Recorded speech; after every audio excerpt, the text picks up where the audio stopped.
Gold, trusted gold buyers. మీరు తాకట్టు పెట్టిన బంగారాన్ని విడిపించి ఈ రోజు ఉన్న మార్కెట్ ధరకు కొనబడును.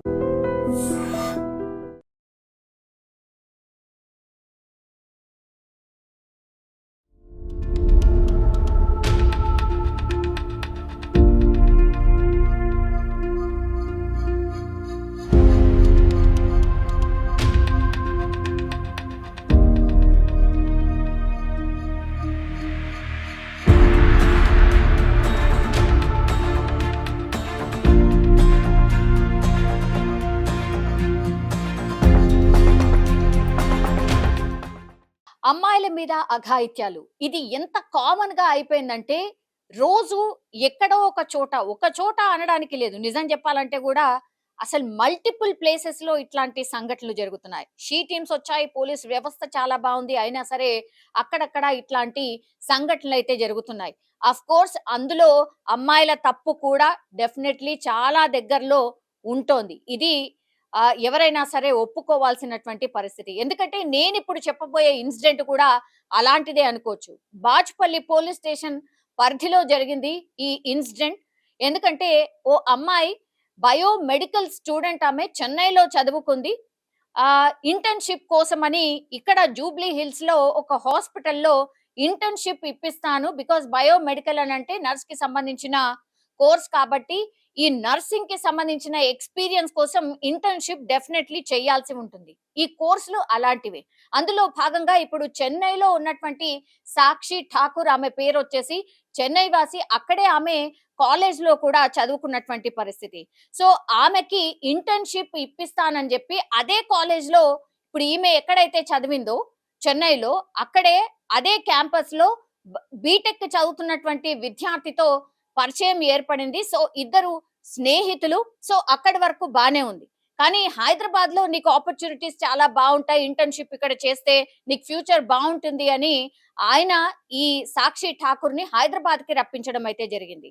హైదరాబాద్ కి రప్పించిన తర్వాత ఆమెని ఒక విమెన్ లేడీస్ కి సంబంధించిన ఈ హాస్టల్స్ ఉంటాయి కదా, అక్కడే పెట్టారు. కానీ ఇక్కడే ఒక ట్విస్ట్ ఏంటంటే, పూర్తిగా స్నేహితుడు, ఆయన హెల్ప్ చేస్తున్నాడు, ఇది పూర్తిగా నమ్మింది సాక్షి ఠాకూర్. కానీ వీళ్ళ వెనకాల ఉన్నటువంటి ఈ క్రిమినల్ మైండ్ ఏదైతే ఉందో అది మాత్రం పూర్తిగా ఈ సాక్షి ఠాకూర్ పాలిట శాపంగా మారిపోయింది అనుకోవచ్చు. ఎందుకంటే కేపీహెచ్పికి సంబంధించిన ఈ వ్యక్తి ఎవరైతే ఉన్నారో ఆ అమ్మాయిని హాస్టల్ దగ్గర దిగబెట్టిన తర్వాత, ఈ రోజు మా ఫ్రెండ్ వాళ్ళ ఇంట్లో ఒక పార్టీ ఉంది, నువ్వు నిజాంపేటకి సంబంధించిన స్నేహితుడు దగ్గరలో దట్టు ఆ కాలనీలో హరి అనే ఒక అబ్బాయి కూడా ఉంటాడు. అది ఎక్కడ అనంటే ఇది నిజాంపేట రాజీవ్ గృహకల్పలో ఉన్నటువంటి ఒక రూమ్ లో హరి అనే అతను కూడా ఉంటాడు. సో వీళ్ళందరూ కూడా ఒక చిన్న పార్టీ ఉంది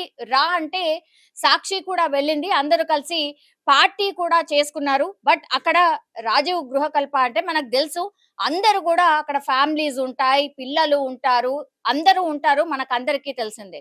సో అట్లాంటి ప్లేస్ లో రాత్రి పూట ఈ పార్టీ జరిగిన తర్వాత ఇప్పుడు ఈ అజయ్ అనే వ్యక్తి ఎవరైతే రప్పించాడో ఆ అజయ్ అనే వ్యక్తి ఫస్ట్ ఆ మద్యం మత్తులో ఉన్నటువంటి ఆ యువతి మీద లైంగికంగా దాడి చేసినట్టుగా చెప్పినటువంటి పరిస్థితి. ఆ తర్వాత ఈ అజయ్ అనే వ్యక్తి బయటికి వెళ్ళాడు. బయటికి వెళ్ళిన తర్వాత ఈ హరి, యాక్చువల్లీ రూమ్ వచ్చేసి హరిది, సో అతను కూడా అదే అదునుగా చూసుకొని ఆ అమ్మాయి పైన లైంగికంగా దాడి చేయబోతుంటే గట్టిగా కేకలు వేసినటువంటి పరిస్థితి. సో చుట్టుపక్కల వాళ్ళు, అంటే రాత్రిపూట జరిగింది కాబట్టి చుట్టుపక్కల వాళ్ళు అందరు కూడా ఉంటారు కాబట్టి గట్టిగా కేకలు వినిపించడంతో అక్కడున్న చుట్టుపక్కల వాళ్ళు అందరూ కూడా వచ్చి అక్కడ ఆ అమ్మాయిని సేవ్ చేసినటువంటి పరిస్థితి అయితే కనిపిస్తోంది. దీంతో పోలీసులు ఈ ఇన్ఫర్మేషన్ అందుకున్నారు. ఆ తర్వాత పోలీసుల దగ్గరికి వెళ్లి కూడా ఈ అమ్మాయి ఎవరైతే ఉన్నారో అసలు ఏం జరిగింది ఇన్సిడెంట్ లో, వీళ్ళెవరు, వీళ్ళు ఎట్లా పరిచయము, ఎందుకు వచ్చింది, ఏంటి అనేది కూడా పూర్తిగా చెప్పినట్టుగా చెప్తున్నారు. సో పూర్తిగా ఈ కేసుకి సంబంధించి ఇన్ఫర్మేషన్ తీసుకున్నటువంటి పోలీసులు ఈమె చెన్నైకి సంబంధించిన వ్యక్తి ఇక్కడ ఇంటర్న్‌షిప్ కోసం వచ్చింది. ఆ తర్వాత స్నేహం ద్వారా ఇప్పుడు ఈ పార్టీకి అని పిలవడంతో ఆమొచ్చింది. కానీ పూర్తిగా ఆమెను మోసం చేసినట్టుగా, అట్లాగే మాయ మాటలు చెప్పి ఇక్కడి వరకు రప్పించినట్టుగా పోలీసులకు ఈ అమ్మాయి ఫిర్యాదు చేసింది. అట్లాగే లైంగికంగా దాడి చేసినట్టుగా కూడా ఫిర్యాదులైతే పేర్కోవడం జరిగింది. సో ఈ అంతటి ఎపిసోడ్‌ని చూసిన తర్వాత పోలీసులు అమ్మాయికైతే చెప్పినటువంటి సిట్యుయేషన్ మీరు అంటే మద్యం తాగడం నేరం, అది కూడా మీకు తెలిసిందే కదా. అట్లాగే అబ్బాయిలను నమ్మి మీరెట్లా వచ్చారు? మీకసలు ఇక్కడ ఎవరూ తెలీదు. కేవలం ఈ అజయ్ అనే వ్యక్తి మాత్రమే మీకు పరిచయం. ఎట్లా వచ్చారు? ఏంటి? అనేది ఆరా తీసినటువంటి పరిస్థితి అయితే ఉంది. అట్లాగే కేసు కూడా ప్రస్తుతం పోలీసులైతే ఫైల్ చేశారు. కానీ చుట్టుపక్కల ఎవరైతే ఈ ఇన్సిడెంట్ చూసారో వీళ్ళందరూ కూడా ఒకటే చెప్తున్నారు. యాక్చువల్లీ వీళ్ళు బ్యాచిలర్‌కి సంబంధించిన రూమ్ ఇది. వాళ్ళ గురించి కూడా అడిగినప్పుడు అవును కొంత మద్యం సేవిస్తున్నారు. అప్పుడప్పుడు అల్లర్లు చేస్తున్నట్టుగా కూడా మాకు అర్థమైంది. సో ఈ నెల తర్వాత వాళ్ళని వేకెంట్ చేపిద్దాము అని అనుకున్నాము. ఇంత లోపలనే ఈ సంఘటన జరిగింది. మేము కూడా అనుకోలేదు. కానీ గతంలో ఇట్లా ఎప్పుడైతే జరగలేదు. ఇది ఫస్ట్ టైం. మేము కూడా షాక్ లో ఉండిపోయాము అనేటువంటి మాట అక్కడ ఉన్నటువంటి స్థానికులు అయితే చెప్తున్నారు. ఇప్పుడు పోలీసులు స్థానికుల ఇన్ఫర్మేషన్, అట్లాగే ఆ రూమ్ లో జరిగినటువంటి ఇన్సిడెంట్ కి సంబంధించి మద్యం తాగినటువంటి పరిస్థితి, అట్లాగే ఈమె హాస్టల్ ఎక్కడుందో అక్కడికి వెళ్ళడం, ఈమె ఎక్కడి నుంచి వచ్చింది ఏంటి ఆ ఇన్ఫర్మేషన్ తీసుకోవడం, ఇప్పుడు ఆమె పేరెంట్స్ కి కూడా ఇక్కడికి రప్పించే ప్రయత్నం చేయడం, ఇదంతా కూడా జరుగుతున్న సిచ్యువేషన్ అయితే కనిపిస్తోంది. కానీ ఇక్కడ ఒకటి ఏంటి అంటే ఇట్లా అబ్బాయిలు పరిచయస్తులు ఉన్నారు అని చెప్పి మోసపోయే అమ్మాయిల సంఖ్య చాలా పెద్ద ఎత్తున పెరుగుతోంది. కాబట్టి దీనికి సంబంధించి మిమ్మల్ని మీరు ఎట్లా డిఫెండ్ చేసుకోవాలి ఏంటి అనేది కూడా నేర్చుకోవాల్సిందే అని మరోసారి ఈ ఇన్సిడెంట్ చెప్పకనే చెప్పింది అనుకోవచ్చు. పోలీసులు కూడా అమ్మాయికి అదే చెప్పారు. యాక్చువల్లీ మీరు మద్యం సేవించడం అది తప్పు, నమ్మి ఇక్కడి వరకు రావడం ఇంకో తప్పు, కానీ మిమ్మల్ని మీరు సేవ్ చేసుకోవడం కూడా నేర్చుకోవాల్సిందే అంటూ కూడా ఆ అమ్మాయికి చెప్పినట్టుగా కూడా చెప్తున్నారు. సో ఈ కేసు అయితే పూర్తిగా ఒక సెన్సేషన్ గా మారిపోయిన పరిస్థితి అయితే కనిపిస్తోంది. పోలీసులు ఈ కేసుని ఫైల్ చేసి విచారణ అయితే చేస్తున్నారు. అట్లాగే వీళ్ళిద్దరిని కూడా అదుపులోకి తీసుకున్నారు.